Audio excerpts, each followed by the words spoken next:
Hello and welcome to my presentation on adaptive coastal management and resilience in East Anglia in the UK. My name is Kelly Fisher. I'm a flood and coastal erosion risk management senior advisor working for the Environment Agency. So I'm pretty sure everyone on this call knows what coastal change is, but what is adaptation to coastal change? Well, it's adaptation to a changing environment, and coastal change is not new. And that's a surprise for some of our stakeholders in the UK sometimes. I've got an example here. On the right, I've got an image of a Roman representation of North Norfolk, and on the left, I've got a modern day image. You can see that relative sea levels were higher in Roman times, and this is a little bit of a surprise for some of our stakeholders who think that sea level rise is very much a new thing. You can also see on the image on the left, between Eccles-on-Sea and Waxham, there are some little points on the coast.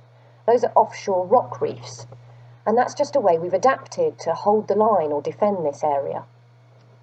But adaptation also isn't new when it comes to engineering interventions. This is Slate Cottage in Walcott. It was really badly damaged in the 1953 tidal surge, and it was physically dragged inland afterwards to move it further away from the eroding coast. And that's just a way we were adapting even in the 1950s. Now, traditional defences are a form of adaptation as well, but are they always appropriate? At the moment, we have a situation where a property may be constructed, it then becomes vulnerable, there's a demand for protection, protection is installed, which leads to a false sense of security, then there's more investment in the area, which ultimately leads to more risk. We may need to adapt as a result of a shoreline management plan policy change. Those are the policies that dictate the intent of management on our coastline in the UK. But adaptation should always focus on risk reduction, whether that's life, assets, health, the economy, or almost anything else you can think of. There are some delivery issues when it comes to adaptation, and compensation is a big one. Defence in the UK is undertaken through permissive powers. Therefore, there's no statutory right to defence and no statutory right to compensation either. And as a result, there's no clear funding sources for adaptation. As a result of that, we sometimes lack joined-up policies and decision-making, including the planning process. But ultimately, if we understand the costs of no intervention, i.e. the costs of doing nothing, then we can really see the benefits of adaptation. I'm going to take you through some case studies in Norfolk and Suffolk of adaptive coastal management. The examples in brown are erodible frontages. We've got Happisburgh, Trimingham, Hemsby and Winterton, Thorpeness and Easton Bavents. And then the ones in blue are flood frontages. So we've got Alde Ore Estuary, East Wash, Cley and Salthouse, as well as Bacton and Walcott. In the UK, the Environment Agency undertakes management on flood frontages, whereas coast protection authorities or local authorities like councils undertake management on erodible frontages. But the Environment Agency retains the strategic overview of both.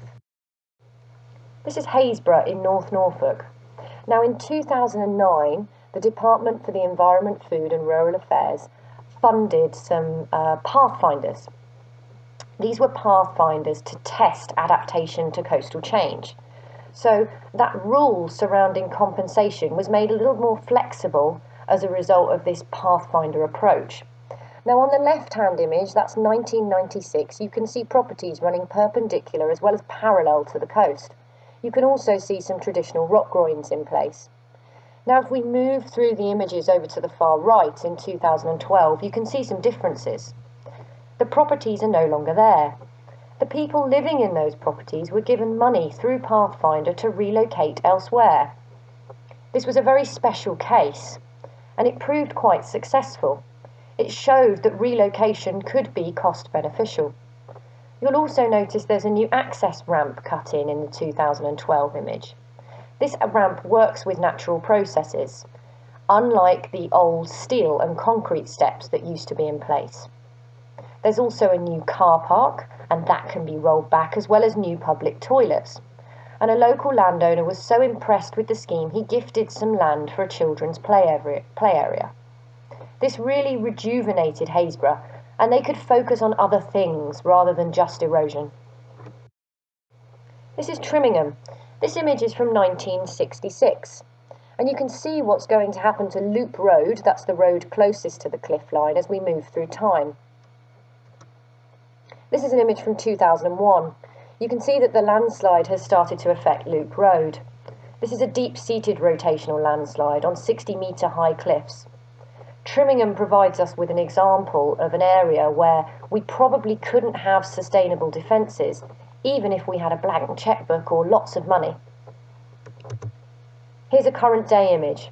You can see there's not much of a difference between 2001 and the current day image. And this is because this deep-seated rotational landslide fails in an episodic manner. That means that rather than eroding at a rate of, say, 2.5 metres a year, it actually erodes at 25 metres every 10 years. And that's an important point because we need to communicate that to our stakeholders so that they understand their risk. We did attempt defence in the 1970s, and let's see how it went. Well, in fact, it didn't go very well at all. It really didn't go very well. And defence was abandoned. The landslide is just too powerful in this location to provide traditional defences. And as a result, we have a community that really feels ready to adapt. The shoreline management plan policy in this area is manage realignment, as opposed to hold the line, which means defend. This is the Pilgrim Shelter, or the Village Hall in Trimingham. It's located in the 1 in 20 erosion zone, so it's predicted to be eroded in the next 20 years. Now, the Pilgrim Shelter was relocated through Pathfinder. That was the initiative I mentioned in Happisburgh. Here it is. Now you can see it hasn't been physically dragged backwards like Slate Cottage in Walcott. It's been rebuilt elsewhere. Now, Pathfinder money was utilised as seed funding to attract further money. Lottery funding was put in, and a local wind farm developer also donated a ground source heat pump. This is Chairman Terry Brown. It's thanks to his hard work as Chairman of the Parish Council and other community members, including North Norfolk District Council, that this initiative came to fruition. This wouldn't have happened without the hard work of the community, and a community that really felt ready to adapt. This is Hemsby and Winterton. 17 homes have been lost here since 2012. This is a rapidly eroding sand dune cliff. At the time these properties were built, it was actually an accreting sand dune, but through time it's now started to erode. Now this frontage couldn't necessarily have defences through the usual processes. That's because we were always concerned they may exacerbate erosion elsewhere, and also because there simply wasn't cost-benefit under government treasury rules to put them in. However, these are some temporary defences known as hexi blocks. They were really put in as a trial, and they were acknowledged as not an ideal form of defence, but they allowed the community to have their voice heard, to try some temporary defences in place. And then because we investigated these defences, we were also able to start talking to them about adaptation as well. Here we have a cafe at Winterton. It's right on the edge of the dune. The next image shows that. Now we've been working with the cafe owner to look at rollback and relocation options. She's also put in some temporary defences, the concrete blocks that you can see, and re-profiled the cliff line to try and slow erosion a little. And in the background you can see some fishing huts. These have also now been relocated as well, further inland through the planning process. Here we have Thorpeness. This is a very dynamic shingle coastline. Now this is eroding quite rapidly. You can see we've got some temporary gabions in here. But this house is a new build. Now this wouldn't normally be permitted, but this is a very special home because it's a kit home. That means it can be put on the back of a lorry or a truck and relocated elsewhere. This allows the homeowner to retain some asset value, and it also means that we don't need to stifle development in the location. It just needs to be appropriate. This is Easton Bavents in Suffolk. The red line boundary on the map shows you the land ownership within Easton Bavents Limited's name. Now, since 1925, they have lost 50% of their land through to erosion, and as a farm, they're no longer sustainable. So they're looking at options to diversify their business. The area is designated. It's designated for its paleontology and also its wildlife habitat. So they're considering ecotourism as an option rather than farming. We've also got some access issues. You can see here we've got some concrete blocks between Southwold and Easton Bavents.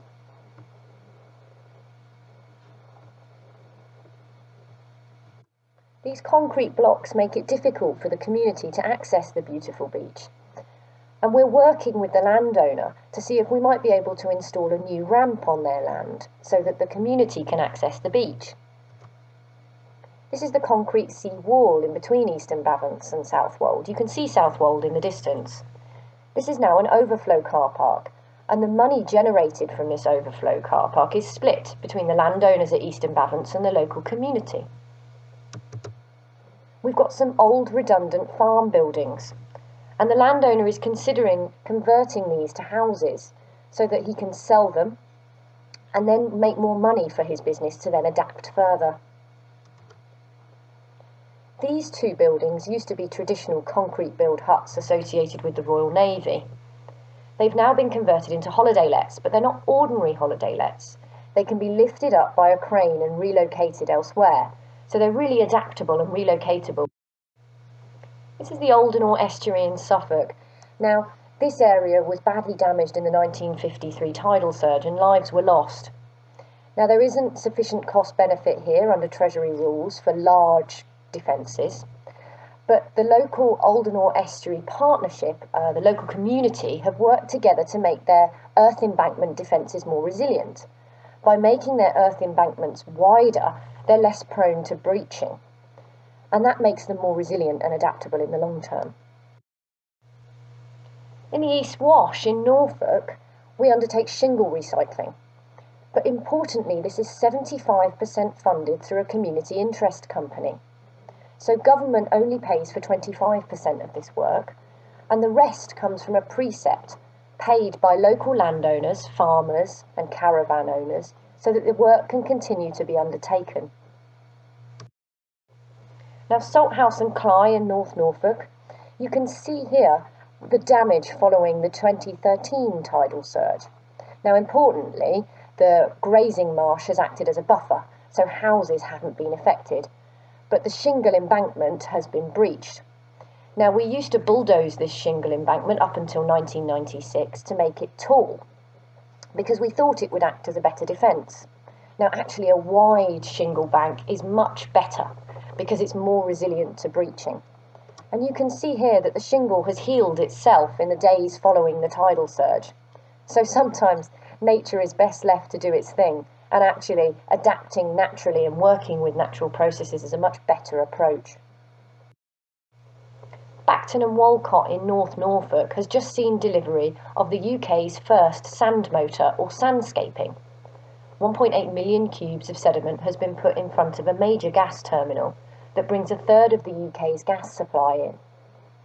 And that benefit stretches down the coast. You can see the shape of this sand motor, quite long and thin, in front of the villages of Bacton and Walcott to give them extra protection for the next 15 to 20 years. Importantly, this also allows time for adaptation. The next image shows you on the left what the situation was before the sandscaping and on the right after the sandscaping. You can see that the seawall apron was exposed and that we could no longer maintain groins. And on the right, you can now see that Bacton and Walcott have beautiful sandy beaches. Now, lastly, I just wanted to mention the Environment Agency's Flood and Coastal Erosion Risk Management Strategy for the UK. We have three main aims: climate resilient places, today's growth and infrastructure resilient to tomorrow's climate, and a nation of climate champions able to adapt to flooding and coastal change through innovation. You can really see that innovation, adaptation and resilience are at the heart of our future strategy and are principles that we hope to embed in the future. Thanks very much for listening.